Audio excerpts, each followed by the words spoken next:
It is now our great honor and privilege to recognize the pioneering work of Ray Ball and Phil Brown with the 2019 Wharton-Jacobs Levy Prize for Quantitative Financial Innovation. The prize, which is given every 2 years, recognizes outstanding quantitative research that has contributed to a particular innovation in the practice of finance. It is accompanied by an $80,000 cash award and a sterling silver medal serving as an emblem of the prize and our recognition of groundbreaking research and advancement. In the 1960s, fellow Australians Ray Ball and Phil Brown joined forces as PhD students at the University of Chicago. At the time, it was widely believed that accounting information did not hold much value for investors, and Ball and Brown set out to challenge this. They began conducting an historical study around whether and how share prices react to information included in financial statements, as we've heard so much about today, and in doing so established what has developed into a burgeoning area of research on the informativeness of accounting figures in security returns, including an extensive literature on anomalies that many of us in this room have focused their careers in, I would wager. Their work was ultimately published in the Journal of Accounting Research in 1968. 50 years later, the paper's impact is undeniable. Ray and Phil's groundbreaking research laid the foundation for many studies and articles to follow in accounting and finance, and had significant influence on practice in both. I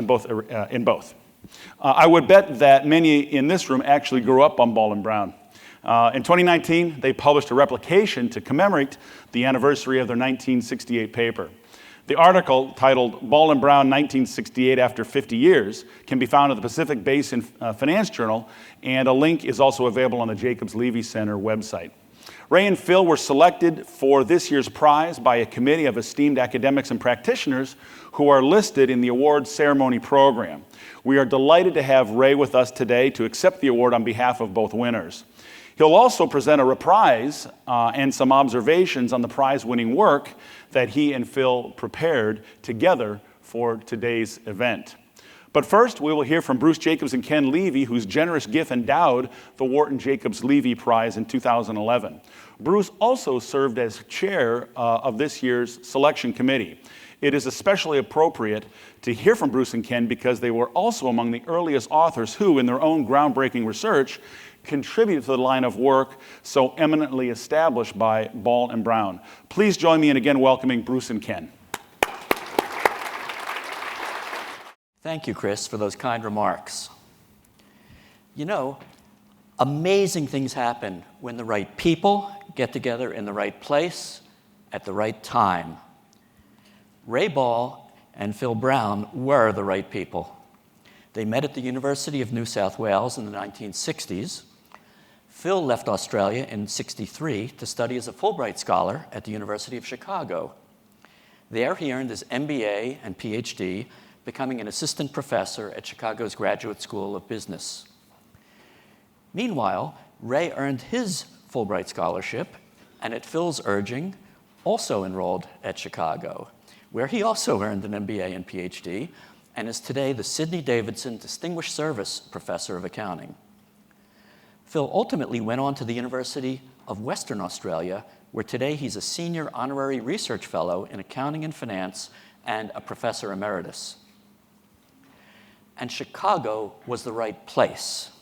As Ray and Phil point out in their article, Ball and Brown, 1968 After 50 Years, the University of Chicago was a place where all ideas were viewed as candidates for challenge, with alternative arguments and with data. It was also the right time, the dawn of the computer age. The CRISP database had become available at the University of Chicago in 1964, 2 years after Standard & Poor released the CompuStat database. These databases constituted a mere fraction of the data available to analysts today, but Ray and Phil made the most of what they had. The research was first presented in the November 1967 Seminar on the Analysis of Security Prices at the University of Chicago. Their seminal paper, An Empirical Evaluation of Accounting Income Numbers, was published a year later in the Journal of Accounting Research. It focused on the relationship between accounting earnings and subsequent changes in stock prices. They found that contrary to the prevailing academic view at the time, accounting earnings were relevant for investors, thus beginning to bridge academia and practice. As important as the findings of the paper was the approach Ray and Phil took. Their aim, as they noted in After 50 Years, was to confront the accounting literature's central ideas with systematic as opposed to anecdotal evidence. Theirs was the first published event study using earnings data. As Ray and Phil stated, their paper paved the way for an entirely new, robust, and still expanding evidence-based accounting literature. The importance of the paper's contribution to accounting has been recognized by Ray and Phil's respective inductions into the American Accounting Association Hall of Fame and the Australian Accounting Hall of Fame. An empirical evaluation of accounting income numbers opened another research door, one that's had a particular impact on investing and led to much fruitful investigation and practice in the many years since its publication.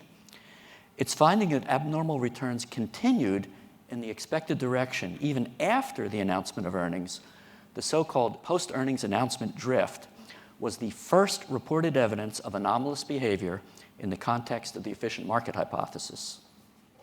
The Wharton-Jacobs Levy Prize for Quantitative Financial Innovation recognizes outstanding quantitative research that has contributed to an important innovation in the practice of finance. Ray Ball and Phil Brown's seminal research on earnings announcements and stock prices certainly fits that bill. It ignited a revolution in accounting research, opening the door to new methods of conducting empirical research in finance and ultimately innovations in the practice of finance. Ray and Phil's path to innovation followed a classical template. First, they challenged conventional wisdom. As they describe it, the thinking at the time was that financial statements prepared under existing accounting standards are completely devoid of meaning. This embrace of accounting nihilism reflected the great disparity in the accounting methods used. Theorist R.J. Chambers, in an academic paper from the 1960s, calculated a single set of organizational transactions could give rise to some 30 million different profit figures.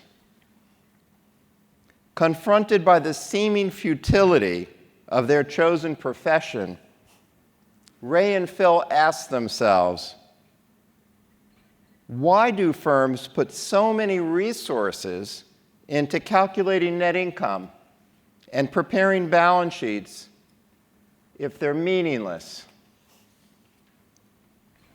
Second, Ray and Phil set out to answer this question using the latest available methods and tools. To determine whether accounting information, in particular earnings, were important to investors, they exploited an emergent technique in finance, the event study, and data that had just become available thanks to the CRISP and CompuStat databases. To crunch the data, they took over the University of Chicago's computer, an IBM 7094. It was a behemoth in terms of size, but diminutive in terms of today's computers. With a memory only 1/16 the size of an Apple iPhone's. Their findings were revolutionary. Earnings and stock prices were most definitely correlated. While stock prices generally anticipated earnings announcements, they continued to be affected after the announcement, providing investors with an opportunity to use earnings data to forecast future returns. Third, as with so many innovations, Ray and Phil's 1968 paper faced rejection before it gained acceptance. The Accounting Review rejected it partly because the editors felt it had little to do with accounting. After its publication in the Journal of Accounting Research, the article met with some vitriolic reactions. The typical finance academic continued to believe the accounting numbers were meaningless. However, Ray and Phil had started the revolution. New generations of accounting and finance scholars came to appreciate the discipline of Ray and Phil's approach and the new research tools they had harnessed. We are proud to award the 2019 Wharton-Jacobs Levy Prize for Quantitative Financial Innovation to Ray Ball and Phil Brown in recognition of their transformative accomplishment. Thank you for your contributions and a hearty congratulations. Ray, please join us now to accept the award on behalf of yourself and Phil, who isn't able to be with us today.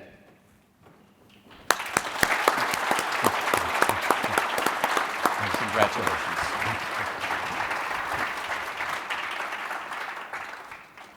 Ray, it's an honor to present you the Jacobs Levy Prize Medal. Thank you. Well, thank you, everybody. It's on behalf of both Phil and myself that I say it's such a great honor to receive this prize. We thank the Jacobs Levy Center for holding this conference and especially for the award. We thank Bruce Jacobs and Ken Levy for their extraordinary generosity in sponsoring the center that bears their name as well as this award. And finally, we thank the prize selection committee for their outstanding judgment. It's really a great pity that Philip can't be here due to a health condition that prohibits him from flying. He's in Perth, which is on the west coast of Australia, and we're on the east coast of the United States. There's actually 11,800 miles from one place to the other, which is about as far away as you can get from any two places on Earth. And so air travel from there to here is out for him. But he and I think a lot on most matters. And we both worked on the slide presentation that I'm about to deliver. So I trust that what I'm about to say fairly reflects both of our views, okay? So here's what I'm going to say. I'm going to talk about some of the background. I'll talk about our principal research design choices, some results, then the replication, which I think is a bit more interesting than the rest of it, and then I'll summarize some things. So this is Philip and myself.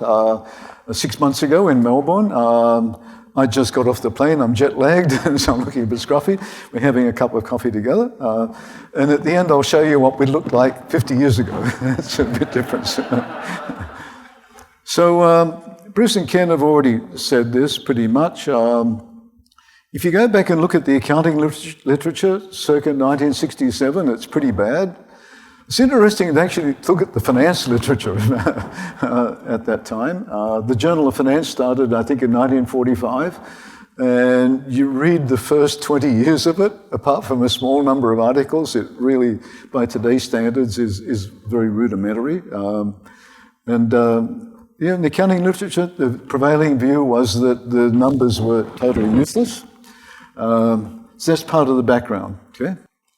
So we arrived at Chicago, I feel a couple of years before me, and there were these ideas floating around that had gone back to the 30s in Chicago by some of the giants of economics. And one of the very important beliefs was that if you don't put up barriers in markets, if you let markets do their own thing, okay, And I don't mean just capital markets, I mean product markets, labor markets, whatever, that there's a relentless pressure towards more efficient economic institutions. So Amazon finds a more efficient way of delivering a number of things to us other than us getting in a vehicle and going to a department store, looking around in the department store. They win, okay? So in the absence of restrictions, inefficiency doesn't survive, okay? And I think, as Ken said, the culture at Chicago at the time was everything is up for grabs. And I must say the school backed that, which now Wharton is doing and the Jacobs Levy Center is doing. The school backed it with resources. So in 1960, the school invested a fairly large amount of money with support from Merrill Lynch to build the CRSP file. It was a very forward-looking thing. And so the school backed ideas with resources, okay? And so Phil and I put these two sorts of ideas together and thought they didn't jibe. And we put so many resources into preparing financial statements and auditing them, and analysts spend so much time on them, it would be hard to justify those resources continuing to go into financial reporting and analysis if it's all meaningless. It just did not make sense whatsoever. A little bit by way of background. This is just a very qualitative walk through some of the ideas that are floated around some of the presentations today. Earnings and returns. So they might seem like completely different concepts. Earnings are calculated by accountants using accounting rules. Returns occur in the stock market by people voluntarily trading, buying and selling stock, okay? But they're actually closely related economic variables. First of all, over the life of the company, they're identical. Okay, over the life of the company, if we look at stock returns, there is contributed capital goes into the company, there's cash goes in. At the end of the life of the company, there's an amount of cash distribution that's gone out. And the difference between the two is equal to total return, and the difference between the two is actually also equal to total earnings. Why is that? Well, in terms of returns, if you think of the first day of the existence of a stock when it goes public, there's cash that's gone into it, there's a closing price. But that closing price disappears in the return sequence, the next observation, when it becomes, in the denominator, the opening price. And so the prices just link together over time, and over time they go out of the system, and there's cash in and cash out is what determines total stock return. The equivalent in accounting is, what links them is balance sheets, balance sheet book value of equity, okay? But once again, the first observation, you've got a closing balance sheet, it becomes the opening balance sheet for the next year. And so, over time, they're equal, okay? What they differ in is when they incorporate cash flow news, okay? So they're both equal to some difference between cash in and cash out over the life of the company, but they differ in when that gets incorporated. So returns incorporate considerable, or under the efficient market hypothesis, all of the information available about expected cash flows. Earnings incorporate realized ex-post cash flow with some adjustments via accounting accruals, okay? And some of those accounting accruals anticipate future cash flows. What do I mean by that? If a firm sells merchandise on credit, accountants don't take the cash collections and simply book that into the earnings. They book credit sales with some allowance for uncollectibles, okay? And that cash gets collected in the next observation. So what accountants do is, in a very conservative fashion, they do some of the same anticipation that the stock market does, but they basically anticipate what is auditable, and accountants are conservatively prepared to put into the earnings number. But the point being that while returns therefore lead earnings because the stock market looks further ahead and is less conservative than the accounting profession, while returns lead earnings, in the long term, they converge, okay? And ultimately, the only way a firm adds any value is by generating earnings. That's the only way in the long term that occurs, okay? So let me then talk about Farmer, Fisher, Jensen and Roll. This was a paper published in 1969. Ours was published in 68. But while we had struggles to get ours published, they had even greater struggles. And their paper had preceded us by several years, okay? And I want to point out or try and convince you why I think this was one of the most important graphs in the history of asset management. Okay? So let me try and describe it the following way. Without any way of systematically looking at how the share market responds to information, the lay view of it is one picks up, say, the Wall Street Journal, and as you know, that only reports the tip of the iceberg of the information events on a particular day. Okay? But in a lay perspective, what one tends to do is view the share market in a particular calendar day, responding to a whole cross-section of events that occur that day.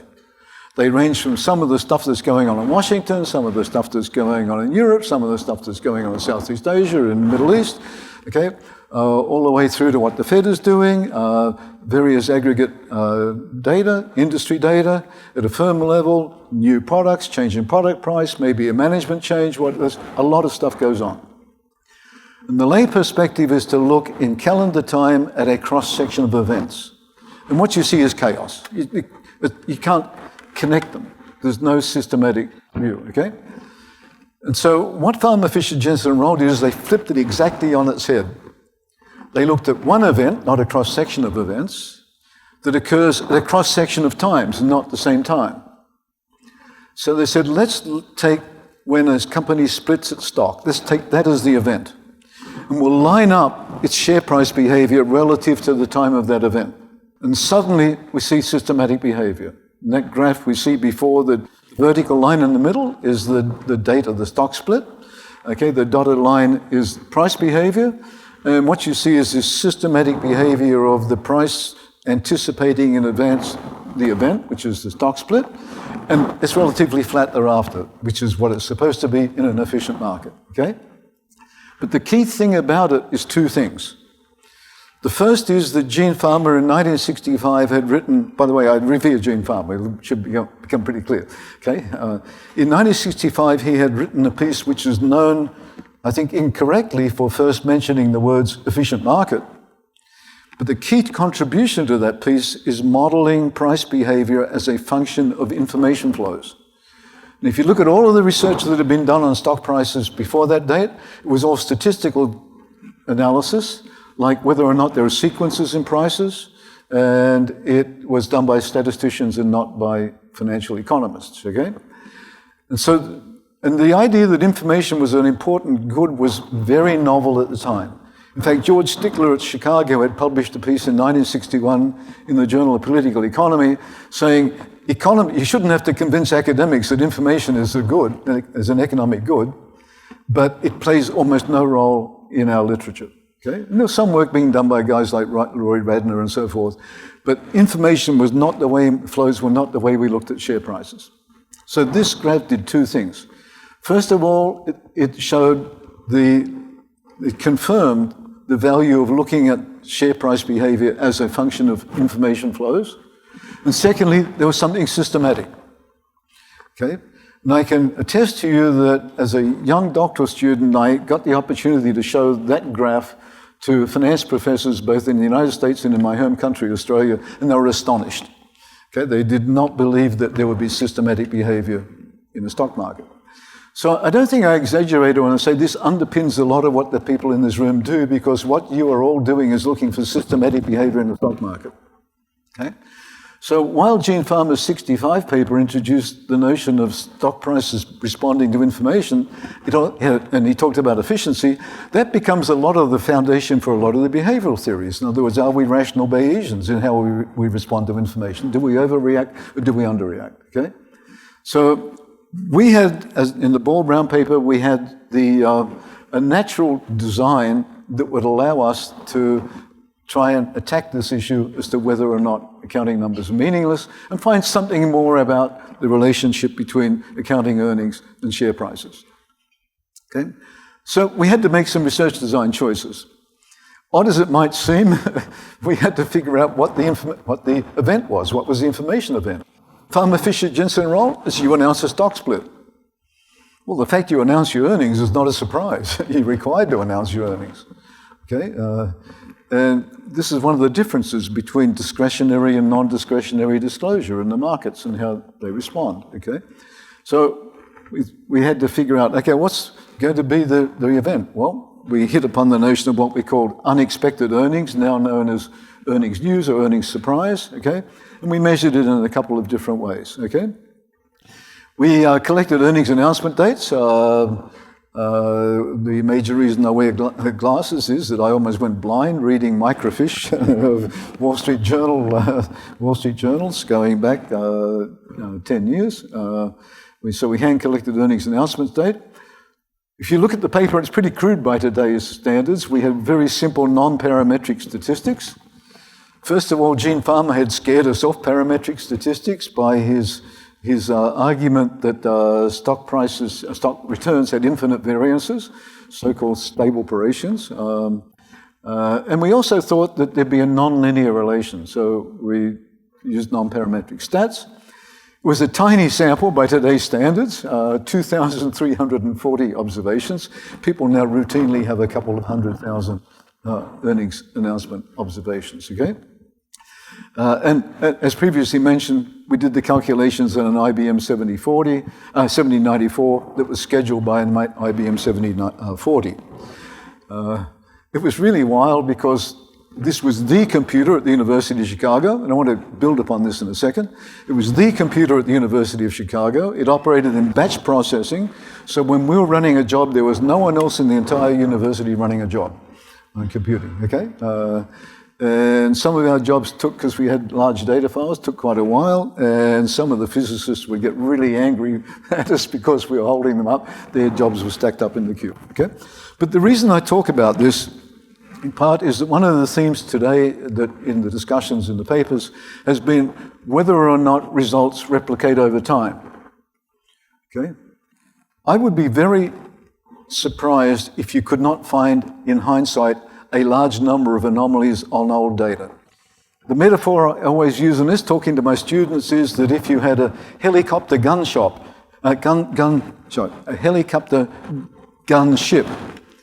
in the Middle Ages, you would have run the world, right? If you took today's computers and if you had them in 1930, you'd have done very, very well analyzing the data, okay? And so using today's computing power, going back and looking at old data, I think is not surprising that one would find large numbers of anomalies. One would not be surprised to find that many of them go away over time, okay? So this is the first result we had. This was the reporting lag, the difference between the date at which, the balance date, and then the date at which the first announcement occurred in the Wall Street Journal. By the way, there was no internet then, so the announcements were on the Wall Street Journal. That was the first time they came out. And you can see that it looks like they declined over time, from 57 to 65. This was a graph that we reported. I'll jump ahead to a more recent version of it in a second, but that's become a sort of pretty well-known graph in accounting. Okay, so we decided, well, we were asked to replicate it. The Pacific Basin Finance Journal, why that? Well, Phil is still in Australia. I grew up in Australia, and it was in the Pacific Basin, and so they asked us, would we replicate the study with a particular emphasis, not just on replicating it in more recent times, but in a number of countries with an emphasis upon Pacific Basin countries. So I'm going to talk about this for a little bit, okay? So here we have daily data. This is a much larger number of firms, and since it's daily data and not monthly data, a lot more observations, and we're going to be running it in 17 countries. And I should point out that Phil is a data nut, and he likes to process the largest amount of data he can in the smallest computer that he can find ways of doing it.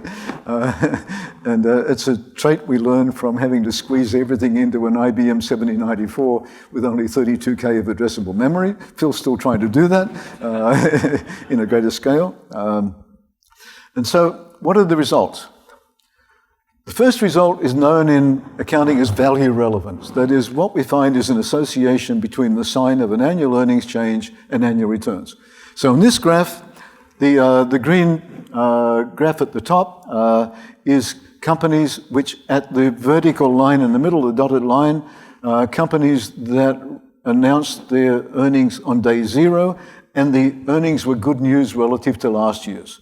This is a simple, we had different ways of doing it, but a simple model. Turns out to work pretty well, viewing earnings change as the surprise.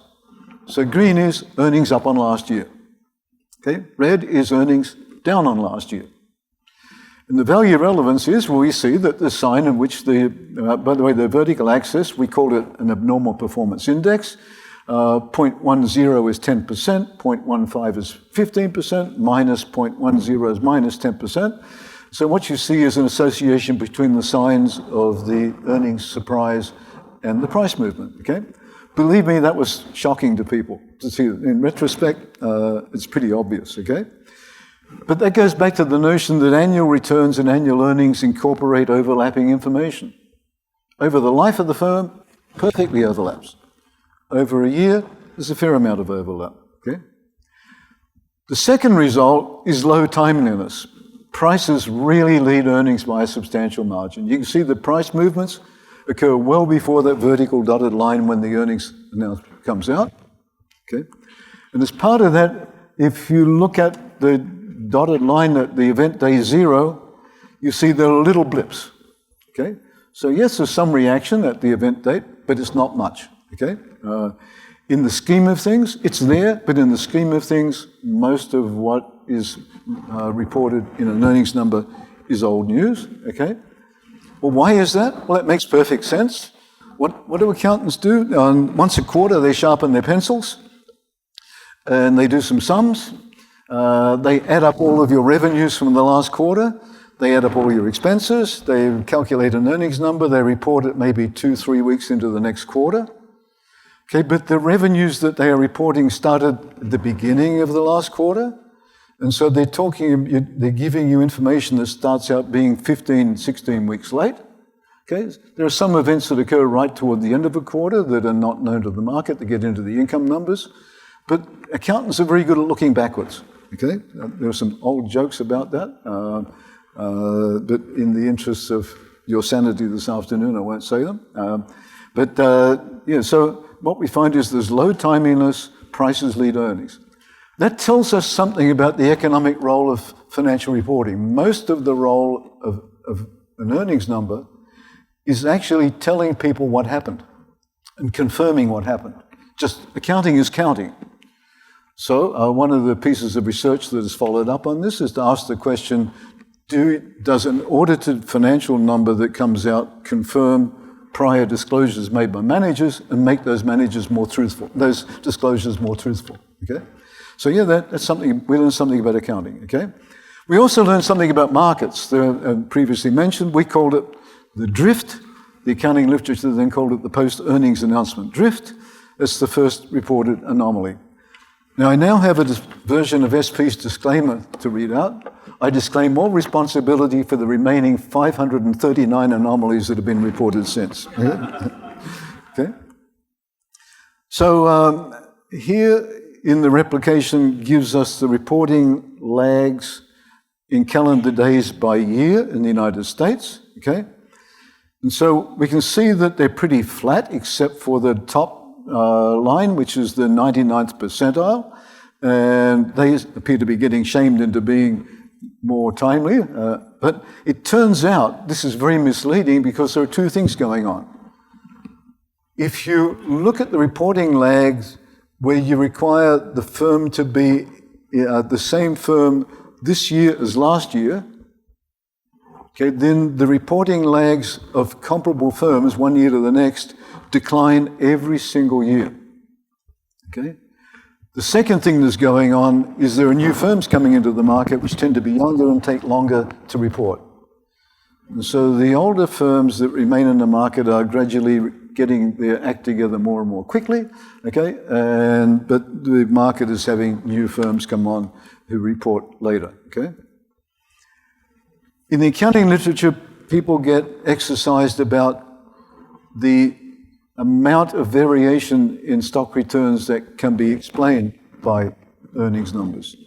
I've never really fully understood why this is an important issue, but accounting literature gets exercised by it, and it has declined over time, okay? It's sort of like a measure of accountants' market share in terms of informing the share market. So if you ask yourself what the R squared is between annual earnings and annual returns, you're asking yourself the question, how much of the information in the stock return is captured in the annual earnings number, right? And the rest that isn't is due to other information sources. So the R-squared is sort of like a market share for accountants. But the interesting thing about it is, as a metric, it assumes that the market knows this stuff already. And so as far as a market's concerned, it's not interested in that R-squared, but the accounting profession is interested in it. And this is a non-parametric version of that, and it's declined over time, okay? How do we calculate it here? We have this measure AI, we call it, and another one NI, okay? What is AI? All information, okay? Sorry, accounting information, okay? So we ask ourselves the question, suppose we told you a year in advance, okay, whether the earnings of the firm were going to be up or whether they're going to be down, and you took equal weighted long-short positions where you went long on the earnings up, short on earnings down, okay? And that's a measure of the value of advanced information about earnings. Suppose at the same time a year in advance, we told you what the price was going to be at the earnings announcement date. And you went long on the price increase and short on the price decrease, equal weighted. It turns out in our data, that number was about 50%. The value of perfect information about earnings, sign, was about 50% of the value of perfect information about whether the price would go up or go down. That has declined over time, that ratio, okay? So that's about the only thing that doesn't replicate. We then replicated in 16 other countries. We've got countries in question mark to avoid sensitivity of calling Taiwan, putting it in the same group. The results replicate well. They're fairly compelling evidence that the initial result was robust. Okay? And I should point out, if we go back to this graph, this is a result that is published 50 years after we published the initial result, and publication does not appear to have traded it out of the market, okay? So there's an argument that once something gets published, it goes out of the market. This graph looks remarkably similar to the graph we reported 50 years before, okay? So it's 50 years since we reported it, and it's actually 40 years since I am guilty at. I wrote a paper in '78 in the Journal of Financial Economics introducing the word anomaly to the literature and summarizing all of this sorts of evidence. So it's 50 years since we reported it. It's 40 years since I published a piece that said that this is systematic. It's beginning to show up in a lot of other studies, and it's still there, okay? So the hypothesis that it gets traded out of the market, yeah, it might be disappearing a bit now, but boy, that means it's taken a long, long time to trade it out of the market. So I'm skeptical about whether that's what's going on. So let's go then to the international scene, okay? So the good news, bad news separation in prices over the year, where one goes up and goes down, okay, is positive and statistically significant in all of the 16 countries. Okay, the gap is about 15 to 25%. It's remarkably low variance. What do I mean by that? That's the difference between the value of perfect information a year in advance of the fact that the firm will have an earnings increase or an earnings decrease. Okay, it's about 15 to 25%. Significant in every one of the 16 countries. The event day responses are positive and significant in 14 of the 16 countries. Okay? The magnitudes are small. Remember, we only saw small blips at the event date. And that's why it's harder to get statistical significance in some of the countries with small sample sizes. But the event day separation is significant in 14 of the 16. It's positive in all of them, but significant only in 14. The price earnings announcement drift is there in all of the 16 countries and significant in 15 of the 16. Okay, so it doesn't look a whole lot like data mining or an anomaly that's going to be traded out of the market. Okay, so these are the results that back up that summary. On the right-hand column, highlighted in red, is the post-earnings announcement drift. It's the amount of money that you make with an equal weighted strategy where you went long at the earnings announcement date on companies that had announced an increase in earnings and go short at the earnings announcement date on companies that day showed a decrease in earnings and hold that position for half a year, for 180 days. Okay? So it's a long-short position on good news versus bad news in earnings. And those numbers are positive, as I said, in 16 out of 16, and significant, I think, in 15 of the 16. Okay? So to give you an idea of some of the graphs, here's Australia and Japan. Okay? There's Korea and Malaysia. And so the results replicate. Okay? We documented the mapping of returns into earnings over the year. You might notice they're called returns change in market value of equity. So stock returns are just change in market value of equity, adjusted for dividends and capital contributions, scaled by opening value. Okay? Earnings really are change in book value of equity, adjusted for dividends and capital contributions. That's what they are. The only things that change book value of equity are capital contributions, positive or negative, dividends and earnings. Okay? So we documented that mapping. We revealed two important properties we believe of accounting earnings. Yes, it's value relevant. It picks up the same sort of information as stock returns do. It's not very timely. Okay? We also just didn't view earnings as simply another information signal. By relating it to value changes in the market, okay, and not just looking at things like stock turnover, we're learning something about accounting. Okay? It provided new views.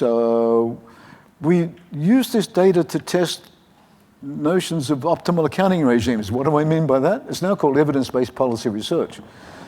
In the days in which the literature said the accounting numbers are meaningless, there were enormous calls for reform, for accounting to just throw out as accounting as it now exists, throw away all the accounting standards, and replace them with some version of current market prices. Okay?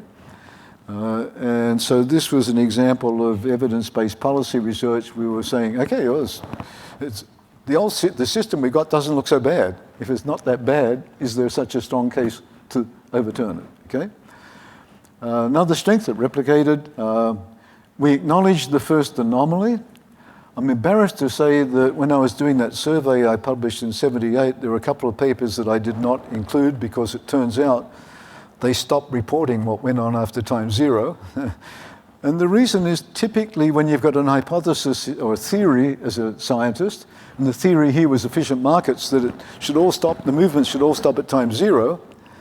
If it doesn't stop, you view the failure as failure of yourself, the scientist. Okay? So people stopped reporting some of the anomalies. I think that was a shame. So we're proud of the fact that we acknowledged it. It was a short paper, carefully written. We had to write it carefully because we realized that few people would understand it, and so especially in accounting. Weaknesses, tiny sample. There's a survivor bias. The CompuStat file we had was prepared for people in practice, and people in practice were then not in, though it's mainly stockbrokers. They were not interested in unlisted firms, okay, that had been delisted. And so they took currently listed firms and backfilled it. Okay, so there was a survivor bias in CompuStat. We had only monthly data. We ignored cross-sectional correlation. We couldn't study the market component of earnings. We've got this earnings surprise variable was just a naive random walk, but it turns out that model works pretty well. There's research that shows that forecasting next year's earnings as being equal to this year's earnings a year ahead does about as well as security analysts a year ahead. There's not a whole lot of difference in between them. We use simple test statistics. And this research, if I had a student who put a piece of research up like that now, they'd be failed, okay? It wouldn't pass muster now. So because it pays to go first. So the outcomes, I think Bruce mentioned the accounting review rejected it. The Journal of Accounting Research, things were raw in those days. So Nick Dopich was the editor. He said, I didn't understand the paper. I didn't know, this is new stuff. I had no understanding of it. I think Gene Farmer liked it, so I accepted it. So eventually, the results spoke for themselves. And the last point I've got down there is one of the very, very pleasing themes of today's conference is the number of people who are digging into the details of financial reporting and understanding financial statements better. and realizing that you don't take accounting numbers at face value, you have to interpret them, and there's a lot more in them than meets the eye by just simply looking at some bottom line numbers. And so that's a very, very pleasing development. So let me finalize by saying so these are some of the outcomes. It's difficult to measure the impact on practice. I mean, there's correlation versus causation. We can't say that we caused all of this stuff to happen. Knowing the relation between earnings and prices helps an active investor frame the validity of their investment thesis. And I see that a lot. I sit on a board of a mutual fund, and we have managers and analysts who come in, and one of the things they want to calibrate is if they have an idea as to something that's not been priced into the market, okay? One of the ways to calibrate it to see whether it really is an idea that's unique to them is to work out the earnings implications of that idea, and then we'll look at the price-earnings ratio implied by that and ask the question, does this look like the market already knows this idea or not? I suspect that would have happened independently of us, but I think we might help people to frame it a little bit better by seeing more systematically what the relation between earnings and prices are. I think that this and an enormous amount of literature that has followed in the same vein underpins the secular move to passive investing. In other words, it's not a matter of just looking at public information and trading on it. You actually have to be better than the market to beat the market. So in terms of earnings, to do well, you don't have to, it's not enough to be a good forecaster of earnings. You've got to be a better forecaster of earnings than the market. And we saw the evidence that the market anticipates fairly well. There's now a mini industry. We had to invent this idea of unexpected earnings. This would have happened anyway, but there's now a mini industry reporting consensus forecasts and earnings surprises. It didn't exist back then. Some quant managers tilt their portfolios towards earnings variables, operating profitability, gross profitability, whatever. And unfortunately, anomaly chasing. I call them, after ambulance chasers, anomaly chasers abound, okay? So we were younger then. I was 23 and Phil was 28. So thank you. Yeah. Let's go ahead and take some questions. Yeah, I was able to look at your paper on the 50 years revisited, and the one thing about the other countries that I picked up on, and I don't know if you want to elaborate, it seemed like the accounting information in China seemed to be higher than some of the other countries in the Pacific Basin, and it was approaching 40 or 48% of the explanation of price movement, and some of the intuition in the market is from the US-based bias is that Chinese accounting standards aren't as rigorous as US standards, and that sometimes the numbers are manipulated. So I don't know if you can elaborate on that. And there was also an anomaly based also, I think, on some of the South Korea numbers too. Right. So I agree with your premise about accounting standards around the world. But I think the big difference is in enforcement of the accounting standards, and there are some regimes where not only is enforcement weak, but there are strong incentives to have weak enforcement. So there's no doubt whatsoever that the quality of the accounting numbers varies around the world. I don't want to point my finger specifically at China, but obviously there's a lot of press on that. But the quality of the accounting numbers does vary a lot around the world. One of the things that we have to bear in mind is that wherever you are in the market, people like to make money, okay? And if they like to make money, what they will try and do, if the accounting numbers are not such a high quality, is they'll try to find out something about the value of the firm by other ways. Some legal, some not legal. Some ethical, some not ethical. So what has surprised me over time is how in some of the lesser developed markets, how similar the results look to what we got. To put a sharp point on it, in 1969, Phil returned to Chicago. I returned to Australia. I returned and stayed. I returned for a while in 72 for 14 years. And one of the first things that he did when he got back was he started putting together the Australian version of the CRSP file. When I got back, I started putting together a CompuStat type file.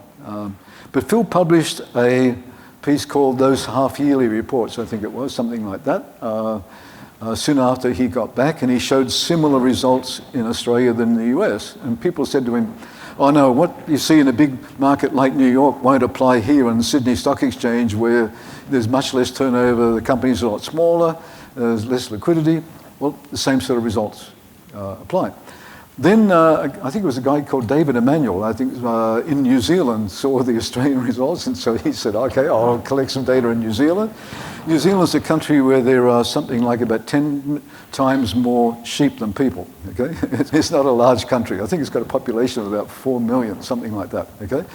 And so the people in New Zealand said, oh, what you see in Australia, in a big country like Australia, you won't see here. Guess what? The results came up the same way. The joke was, hey, is someone going to be doing this in Tonga? That was the joke that was floating around. Okay, answer your question, yes, accounting quality does vary a lot around the world, but there are real incentives for people to try and get around that. And I have been really surprised by how the results do replicate in some of the lesser developed countries. Now, bear in mind, these are gross results. I should have apologized on that. We're talking about a 50-year-old paper and replicating this research design. This is not where we're running sort of very sophisticated Farmer-French models or whatever, okay? Farmer-Macbeth regressions. So I suspect that if you modified this research design to be more sensitive to those sorts of issues, you'd be able to find differences. Yeah, it's an honor to have you here. And I just had a non-technical, but rather a personal question. I mean, when your paper was first rejected, I mean, how did you feel and how did you two kind of respond to it and kind of overcame that? I mean... Well, we were sort of shattered. And, bear in mind, I was 23. And I'm thinking, my God, is my career over? Am I going to have to go home to Sydney? Our idea's going to be rejected. And so... Philip had just joined the faculty, and so he had access to a telephone. In those days, it seems hard to, you wouldn't understand it unless you were my age. Long distance calls were very expensive, and you had to get the dean's approval as a faculty member to make a long distance call. So Phil got the dean's approval to call Charlie Griffin, who was the editor of the Accounting Review, and the conversation was really sort of bizarre. Charlie said, I've got a friend who's an econometrician, and he told me what a regression is, and it's got nothing to do with accounting. And it's like, whoa, okay. And he said, but do you know what? I like the front end when you're arguing about what's wrong with the existing literature. If you throw away all the data, I'll publish the front end. And then we realized the problem we had. That was like, no, Nick Topich saved us.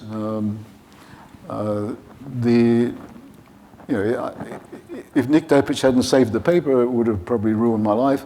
But someone else would have done it a few years later anyway. So, it wasn't very pleasant at the time. Ray, thank you so much for your reprise and for all your good work. Thank you.